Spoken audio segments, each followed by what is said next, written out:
नमस्कार, मैं वैद्य प्रशांत तिवारी।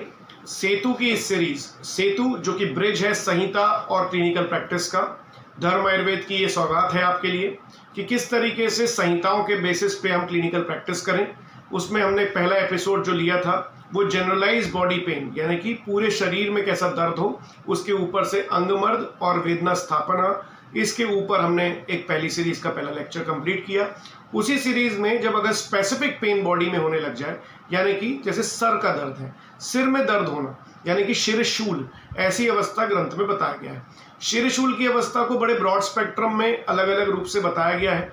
यह जैसे कि सुश्रुत संहिता ने इसका ब्रॉड स्पेक्ट्रम लिया, अलग अलग प्रकार के वातज, पित्तज, कफज, वात पित्तज, वात कफज, पित्त वातज, पित्त कफज, ऐसी सारी सिनेरियो, और साथ ही साथ त्रिदोषज जो है शिरशूल उनको बताया, जिसमें सूर्यावर्त की अवस्था आई और ऐसे बहुत सारे अनंतवाद की अवस्था आई। ऐसी सिचुएशन आई जो कि एक दोष के बेसिस पे, द्विदोष के बेसिस पे, त्रिदोष के बेसिस पे और कंडीशन के बेसिस पे हमें शिरशूल की अवस्था बताई गई। हेडेक की जो सिचुएशन है उसको भी मॉडर्न साइंस ने बहुत अच्छे से समझाया कि हेडेक अगर सेंट्रल लेवल पे हो रहा है, या फिर अगर साइनस के कारण क्रिएट हो रहा है, या वो माइग्रेन इंड्यूस है, या फिर आईज के जो चश्मे का अगर नंबर बढ़ रहा है उसके कारण क्रिएट हो रहा है, पीछे ऑसिपिटल जोन पे अगर दर्द हो रहा है, यहाँ पर पैराइटल एरिया में अगर दर्द हो रहा है, टेम्पोरल एरिया में दर्द हो रहा है, सबके साइड्स को अलग अलग बताया गया। फिर यहाँ पर अगर फ्रंटल एरिया में, जाइगोमेटिक और फ्रंटल एरिया में अगर पेन हो रहा है तो वो क्यों हो रहा है। तो ये हेडेक्स के जो मल्टीपल जोन्स हैं उनको आज हम चर्चा में लेंगे, क्योंकि ये स्पेसिफिक पेन की बात है। पहले हमने जनरलाइज पेन कंप्लीट किया, आज हम स्पेसिफिक पेन पे बात करेंगे। स्पेसिफिक पेन में सबसे पहली सिचुएशन होती है शिरशूल की। शिरशूल अगर वातज है तो सिंपल महावात विध्वंस और शिरशूल वज्ररस को आप देखकर कंप्लीट कर सकते हैं। शिरशूल वज्ररस 250 mg यानी कि 2 रत्ती सुबह, 2 रत्ती शाम भोजन के बाद में, और साथ ही साथ महावात विध्वंस 1 टैबलेट मतलब कि 2 रत्ती 250 mg सुबह, 250 mg शाम को। इस तरीके से आपको गुनगुने पानी के साथ इसे देना है। वहां पर लोकल अभ्यंग करना है अगर वातज शिरशूल है। सिर्फ आपको दर्द हो रहा है तब, पित्त में दर्द के साथ साथ में आपको एसिडिटी होती है, तब आपको आवेपत्ति का चूर्ण की टैबलेट को यूज करना है। आवेपत्ति का चूर्ण अगर आप यूज कर रहे हैं तो 5 ग्राम सुबह, 5 ग्राम शाम को भोजन के बाद में यूज करें। साथ ही साथ सूतशेखर रस को आप इस्तेमाल करना है शिरशूल वज्ररस के साथ, क्योंकि शिरशूल जो वज्ररस जो है वो उसकी स्पेसिफिक यानी प्रत्यात्मक चिकित्सा है। शिरशूल वज्ररस 250 mg सुबह, 250 mg शाम को भोजन के बाद। साथ ही साथ सूतशेखर 2 सुबह 2 शाम को। यहाँ पर अगर पेन बहुत ज़्यादा है और एसिडिटी साथ में बहुत ज़्यादा हो रही है तो स्वर्ण सूतशेखर 1 रत्ती मात्रा सुबह और 1 रत्ती मात्रा शाम को भोजन के बाद में इसे, और साथ ही साथ अंत में आपको गुनगुने पानी के साथ में इस आवेपत्ति का चूर्ण का इस्तेमाल करना है भोजन के बाद में, इसे पहले नहीं इस्तेमाल करना। आपको अनुलोमन पित्त का करना है, पित्त का पाचन करना है, साथ साथ में वात का भी अनुलोमन करना है, और जो एरिया है वो ऊपर है, मतलब शिर का एरिया। तो इसमें इंपॉर्टेंस आता है पंचकर्म के एक नस्य का पोषण का।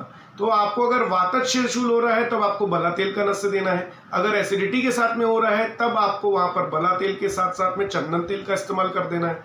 कफज अवस्था, शिर का भारीपन के साथ में शिरशूल क्रिएट हो रहा है तब आपको सिर्फ त्रिफलादि गुग्गुल के साथ में शिरशूल वज्ररस को इस्तेमाल करें, या फिर त्रिभुवन कीर्ति के साथ में शिरशूल वज्ररस को इस्तेमाल करें और भोजन के बाद लें अगर वो कफज शिरशूल है। तो वातज शिरशूल में हमारा लाइन ऑफ ट्रीटमेंट बनता है शिरशूल वज्ररस 2 सुबह 2 शाम भोजन के बाद में, महावात विध्वंसन रस 1 सुबह 1 शाम, नस्य के लिए तेल, बला तेल 1-1 ड्रॉप दोनों नाक में। पित्त की अवस्था में अगर आपको ट्रीटमेंट करना है तो आपको शिरशूल वज्ररस कॉमनली यूज करना है।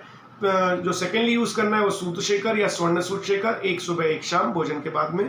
आवेपत्ति का चूर्ण 5 ग्राम सुबह, 5 ग्राम शाम को भोजन के बाद में गुनगुने जल से। पर इसमें नस्य के लिए आप इस्तेमाल कर सकते हैं चंदनादि तेल 1-1 ड्रॉप, या फिर गाय का घी 1-1 ड्रॉप, गोघृत को 1-1 ड्रॉप आपको नेजल इंस्टॉलेशन करना है। तीसरा जो सेगमेंट है कफ का, जहाँ पर शिरशूल वज्ररस आपको कॉमनली यूज करना है 2 सुबह 2 शाम। टैबलेट जो यूज करनी है वो है त्रिफला गुग्गुल या फिर त्रिकटु, वहाँ पर यूज करना है त्रिफला गुग्गुल 1 सुबह 1 शाम, और साथ ही साथ जो है हम यूज कर सकते हैं त्रिभुवन कीर्ति रस 1 सुबह 1 शाम भोजन के बाद में। अंत में जो इसमें नस्य करना है जो कि कफ की कंडीशन है और कफज अवस्था के कारण क्रिएट होता है, तो यहाँ पर वचा तेल का 1 सुबह 1 शाम ड्रॉप यूज़ करें और साथ ही साथ स्टीम भी यूज़ करें, यानी कि यहाँ पर स्वेदन का इस्तेमाल करें। लोकल स्वेदन में यहाँ पर आप फेशियल स्टीम को यूज़ कर सकते हैं और साथ ही साथ आप पोटलियों का भी इस्तेमाल कर सकते हैं कवच अवस्था में। कवच अवस्था में जब आप पोटली इस्तेमाल करेंगे तो आपको यहाँ पर वालुका पोटली या चूर्ण पिंड पोटली इस्तेमाल करनी है। चूर्ण भी आप सिर्फ त्रिफला का चूर्ण इस्तेमाल करते हुए उसकी पोटलियाँ बना सकते हैं। ये सेगमेंट हुआ ग्रंथोक्त रूप से।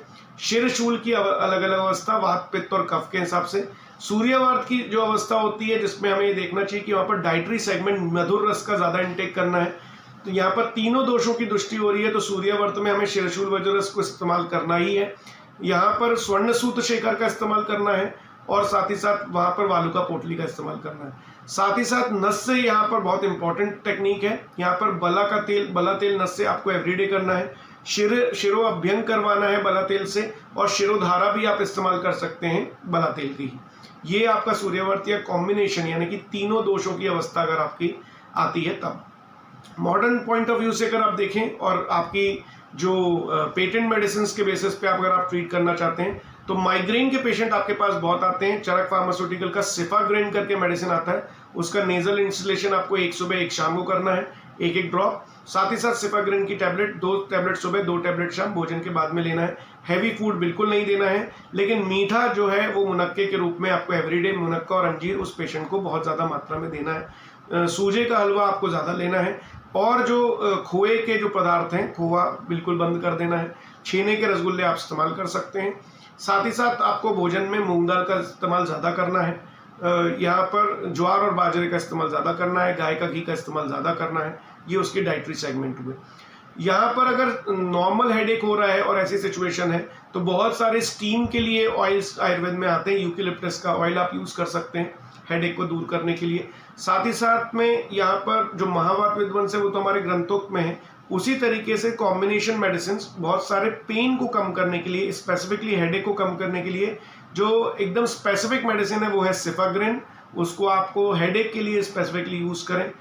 और अगर आपको जुकाम के कारण हेडेक हो रहा है तो आप एफ्लूसिल फोर्ट मेडिसिन यूज़ करें, दूधपापेश्वर, एक सुबह एक शाम के रूप में।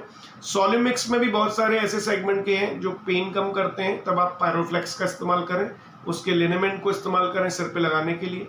रोमेटिल मेडिसिन आती है, उसको सुबह और शाम यूज़ कर सकते हैं। बेसिकली वो जॉइंट पेन की है, लेकिन वात को अनुलोमन करती है। सिंपल ऐसी मेडिसिन से आप मॉडर्न जीपी भी आप कर सकते हैं, सिंपल ग्रंथोक्त प्रैक्टिस भी कर सकते हैं। ये हमारा हेडेक का सेशन था। कल हम लेंगे जो हमारा सर्वाइकल पेन का जो सेगमेंट आता है, सर्वाइकल पेन यानी कि स्पेसिफिकली मन्याशूल की अवस्था, उस पे हमारा कल का स्पेसिफिक लेक्चर होगा। उसमें हम जनरल प्रैक्टिस में कौन सी मेडिसिन यूज़ कर सकते हैं जो पेटेंट होगी, और ग्रंथ में मन्याशूल को किस तरीके से देखना चाहिए और उसका चिकित्सा कैसी होगी। कल फिर से मिलेंगे। आज के लिए इतना ही। नमस्कार। स्वस्थ रहें, आयुर्वेद अपनाएं और लोगों को भी आयुर्वेद अपनाने की अपील करें।